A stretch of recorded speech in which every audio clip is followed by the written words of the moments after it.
दोस्तों सर्दियों में जुराब हम पैरों में हाथों में पहनते हैं, लेकिन आज मैं आपको चप्पल में जुराब पहना बताऊंगी जो कि बहुत ही यूज़फुल है। साथ ही फ्रेंड्स कुछ ऐसे टिप्स एंड ट्रिक्स भी लेके आई हूँ जिससे आपके एक एक काम को आसान बना देगा और एक भी रुपया खर्च नहीं होगा। सर्दियों में सबसे बड़ी मुश्किल होती है बच्चों को। क्या होती है कि बच्चे लोग जुराब नहीं पहनते हैं, उनको ज़्यादा मुश्किल लगता है। इस तरह की जो चप्पल रहते हैं, देखिए मतलब इस बीच में एक अंगूठा बना रहता है, उसकी वजह से उनको जुराब पहनने में बड़ी दिक्कत होती है।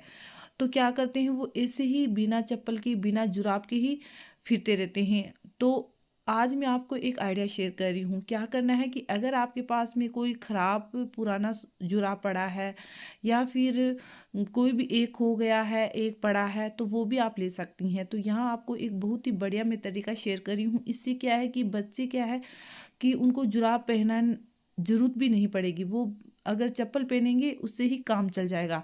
तो इस तरह की अगर बच्चों की चप्पल है तो आपको क्या करना है, पुराना जुराब पड़ा है तो वो ले लीजिए और चप्पल के ऊपर आपको देखिए इस तरह से पहना लेना है।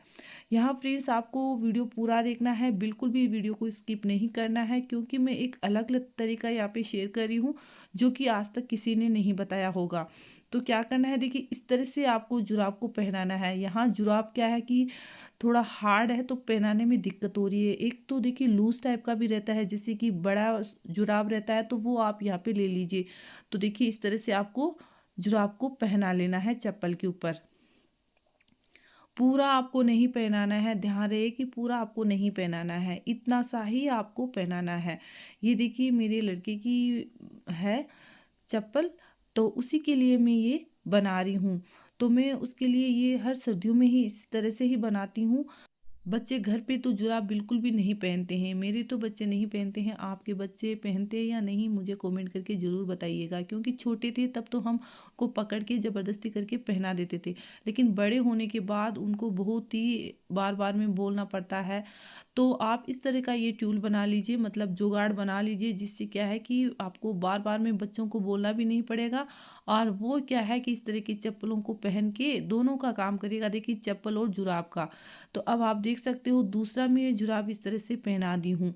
तो यहाँ अगर आपके पास में दो सेम जुराब है तो ले लीजिए। मेरे पास देखिए अलग अलग तरीके की जुराब है, मैं आपको दिखाने के लिए ये बता रही हूँ ताकि आप इस तरह से कर सके। तो यहाँ देखिए अब क्या करना है कि देखिए मैं इस तरह से इसको भी फोल्ड कर देती हूँ। ऐसा बिल्कुल भी नहीं लगेगा कि ये हमने चप्पल के ऊपर जुराब को पहनाया है। तो आप देख सकते हो देखिए कितना बढ़िया ये बना है। मैं आपको अपने पैरों में पहन के भी दिखा रही हूँ। एक तो क्या है कि ये इतना गर्म लगता है, और सर्दियों में क्या होता है कि अगर आप चाहे हम महिलाएं, तो हम महिलाएं भी इसको पहन सकती है जुराब में, चाहे जैसे बच्चे भी पहन सकते हैं। तो ये सर्दियों में बहुत ही बढ़िया एक ट्यूल है, तो आप इस तरह से इसको यूज़ कर सकते हैं। मैं देखिए आपको पहना के भी दिखा रही हूँ, बहुत ही आसानी से ये हम पहन सकते हैं। तो जैसे कि हम रेडीमेड इस तरह की चप्पल भी लेके आते हैं, जूते लेके आते हैं, तो वो आप घर पे ये बना सकते हैं। तो देखिए देखने में भी सुंदर लग रहा है, बिल्कुल भी आपको नहीं लगेगा ये हमने चप्पल के ऊपर जुराब पहनाया है। तो है ना एक बहुत ही काम का आइडिया। ज़रूर आप इस तरह से पुराने जुराबों का यूज़ करिए और अपने बच्चों के लिए ये ज़रूर बनाइएगा, उनको बहुत ज़्यादा पसंद भी आएगा। तो यहाँ देखिए क्या होता है कि ये जो डोरमेट होते हैं प्लास्टिक के, इस तरह के डोरमेट होते हैं, लेकिन इनको हम साफ़ करते हैं तो ये आसानी से साफ़ नहीं होता है, क्योंकि इसमें गंदगी फंस जाती है या फिर बाल फंस जाते हैं तो वो नहीं निकलते हैं।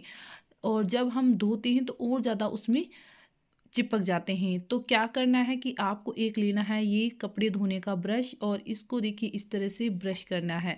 इससे जो भी इसके अंदर कचरा फंसा हुआ है वो सारा निकल जाएगा, और जो भी इसकी गंदगी बाल है वो सारे देखिए इस ब्रश में आ जाएंगे। अब देखिए क्या होता है कि जब हम ब्रश से जो कचरा होता है, बाल होते हैं, वो निकालते हैं तो हमारे नेल क्या होता है कि उसमें दर्द होने लगता है, जिससे कि यहाँ पे देखिए। तो इस सिचुएशन में हम क्या करें कि ब्रश से जो कचरा फंसा हुआ है वो निकाल लें।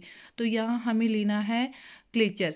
कोई भी पुराना क्लेचर ले सकते हैं, अपने यूज़ करते हैं वो भी आप ले सकते हैं। तो इस तरह से अगर आप ब्रश में बार बार में देखिए इस तरह से करोगे तो जो भी इसका कचरा फंसा है, बाल फंसा है, वो आ जाएगा। देखिए आप देख सकते हो, पहले मुझे बाल नहीं नज़र आ रहा था, इसके अंदर जा चुका था। अब देखिए मैं जब इस तरह से कर रही हूँ तो बाल क्या है, ऊपर आ गया है। और इस बाल को देखिए आप देख भी सकते हो कितना बड़ा ये बाल है। तो इस तरह से हम कचरा सारा निकाल सकते हैं। अब देखिए हम ब्रश को धो के रखते हैं, तो धोने के बाद क्या होता है कि इसका जो पानी होता है वो नहीं निकलता है, ब्रशल की वजह से पानी इसी में ठहर जाता है। अगर इसमें कोई गंदगी है तो और ज़्यादा बदबू मारने लगता है।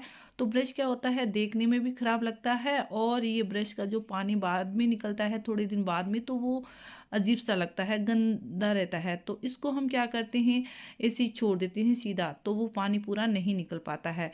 तो क्या करना है कि एक लेना है क्लेचर, और देखिए ब्रश को इस तरह से क्लेचर में लगा देना है। लगाने के बाद जो भी ब्रश में पानी होगा वह सारा निकल जाएगा। देखिए मैं आपको जूम करके भी दिखाती हूँ कि जो भी पानी है वो निकल जा रहा है। तो इस तरह से क्या है कि ब्रश को हम रख सकते हैं। तो आपको ये आइडिया कैसा लगा मुझे ज़रूर कमेंट करिएगा। अब यहाँ मैं चढ़ा दी हूँ कढ़ाई, और कढ़ाई में मैं डालूंगी देसी घी। तो यहाँ मैंने देसी घी डाल दिया है। अब मैं इसमें डालूंगी कद्दूकस की हुई गाजर। तो देखिए फ्रेंड्स, अभी सर्दियां हैं और सर्दियों में गाजर का हलवा बहुत ही टेस्टी लगता है। लेकिन क्या होता है कि इस गाजर का हलवा बनाते टाइम हमें इतना ज़्यादा तो टाइम लगता है, और अगर हम थोड़े से टाइम में बनाते हैं तो गाजर का हलवा स्वाद भी नहीं बनता है। तो इसके लिए आपको क्या करना है, मैं आपको एक ट्रिक बताती हूँ। पहले देखिए आपको देसी घी ले लेना है। यहाँ मेरी 2 किलो ये गाजर है फ्रेंड्स। आप देखिए मैंने इसको कद्दूकस करके देसी घी में डाल दिया है। आधे घंटे के लिए हम अच्छे से इसको फ्राई करेंगे घी में, और फिर ये गाजर क्या है, घी छोड़ देगी। उसके बाद में हमें दूध डालना है। दूध देखिए हमें अगर 2 किलो गाजर लेना है तो 2 किलो ही हमें दूध लेना है, और दूध में बिल्कुल भी हमें पानी नहीं डालना है, एकदम क्रीमी दूध लेना है। अब देखिए मैंने मावा भी मंगवाया है, और मावा को मैंने अच्छे से मतलब हाथ से छोटे छोटे टुकड़े करके इसमें डाल दिया है। वैसे ये अच्छे से देखिए सीख चुका है। 2 घंटे इसको मैंने दूध में चलाया है, और गैस की फ्लेम को मैंने मीडियम में रखा है, और पूरे देखिए इसी तरह से मैंने घुमाया है। तो फ्रेंड्स आप देख सकते हो गाजर का हलवा इतना टेस्टी बना है। आप भी इस तरह से बनाइएगा। और आपको गाजर का हलवा कैसा लगा? अब देखिए अगर हमारे घर में बच्चे पढ़ रहे हैं तो अक्सर सभी के घरों में देखिए पेन तो पड़े ही होते हैं, और इन पेन के जो ढक्कन रहते हैं वो बहुत ही यूज़फुल है। मैं अक्सर इन ढक्कनों का यूज़ करती हूँ। कैसे करती हूँ चलिए मैं आपको बताती हूँ। तो जैसे कि किचन में हमारे बहुत से मसाले रहते हैं, इस तरह के नमकीन के पैकेट भी रहते हैं, तो आधा हम यूज़ करते हैं, आधा छोड़ देते हैं। तो इसमें नमी आ ना जाए, तो इसके लिए हम क्या करेंगे, ये जो ढक्कन है वो हम इस तरह से लगा देंगे। तो देखिए ये ढक्कन से अच्छे से पैक हो चुका है। एक बटन की तरह हम इन ढक्कनों को यूज़ कर सकते हैं। और आप चाहे तो इन ढक्कनों को देखिए कपड़े सुखाने में भी यूज़ कर सकते हैं। जैसे कि कभी कभार हम कपड़े सुखाते हैं, कपड़े ज़्यादा होने की वजह से हमारे जो कपड़े लगाने की पिन रहती है वो इतनी नहीं रहती है, तो आप उस सिचुएशन में देखिए ये ढक्कन को भी लगा सकती हैं। इससे कपड़े बिल्कुल भी नहीं गिरेंगे। तो आपको ये भी तरीका ज़रूर पसंद आया होगा। चलिए बढ़ते हैं हमारे अगले यूज़फुल की टिप्स की तरफ। तो देखिए यहाँ एक मेरे पास पुराना कंघी है जो मैं कि यूज़ नहीं करती हूँ, और एक मेरे पास सॉक्स है, तो इसका भी मैं देखिए यूज़ नहीं करती हूँ। चलिए अब मैं इसका यूज़ कैसे करने वाली हूँ। तो यहाँ देखिए मैंने कंघी के ऊपर जुराब को लगा लिया है, और एक हमारा यूज़फुल टूल बन चुका है। इसका हम अलग अलग तरीक़ों से यूज़ कर सकते हैं। जैसे कि देखिए सुबह के टाइम हो या कोई सा भी टाइम हो, बेडशीट ख़राब हो जाती है तो उसको हमें सही करना पड़ता है। बच्चे अगर खेल रहे हैं तो निकाल देते हैं, तो हम सही करते हैं, तो हमारे नेल देखिए इस तरह से ख़राब होने लगते हैं, दर्द होने लगते हैं। तो उस टाइम आपको ये जो टूल हमने बनाया है वो देखिए बहुत ही काम आने वाला है। तो यहाँ हम देखिए इस टूल से सही कर सकते हैं बेडशीट को, क्योंकि इसकी जो कॉर्नर रहती है वो अंगुलियों से नहीं जाती है, और ये देखिए कंघी अच्छे से सही हो जाती है। अब देखिए क्या होता है कि एक मैं यहाँ पे और भी तरीका शेयर कर रही हूँ क्या होता है कि बेडशीट पे कचरा हुआ है या फिर बेडशीट को हमें बार बार में धोना नहीं चाहते हैं। अभी सर्दियों में देखिए बेडशीट धोते हैं तो बहुत ज़्यादा टाइम भी लगता है और धूप नहीं निकलने की वजह से बेडशीट सूखता भी नहीं है। तो आपको क्या करना है कि बेडशीट को इस तरह से साफ भी आप कर सकते हो। तो 2 काम इस तरह से आप कर सकते हो। आपको ये तरीका ज़रूर पसंद आया होगा। इस तरह से हमारी बेडशीट बिना धोए ही साफ़ हो जाएगी। तो चलिए फ्रेंड्स, आज की वीडियो आपको कैसी लगी मुझे कमेंट करके ज़रूर बताइएगा। मिलते हैं नेक्स्ट वीडियो में।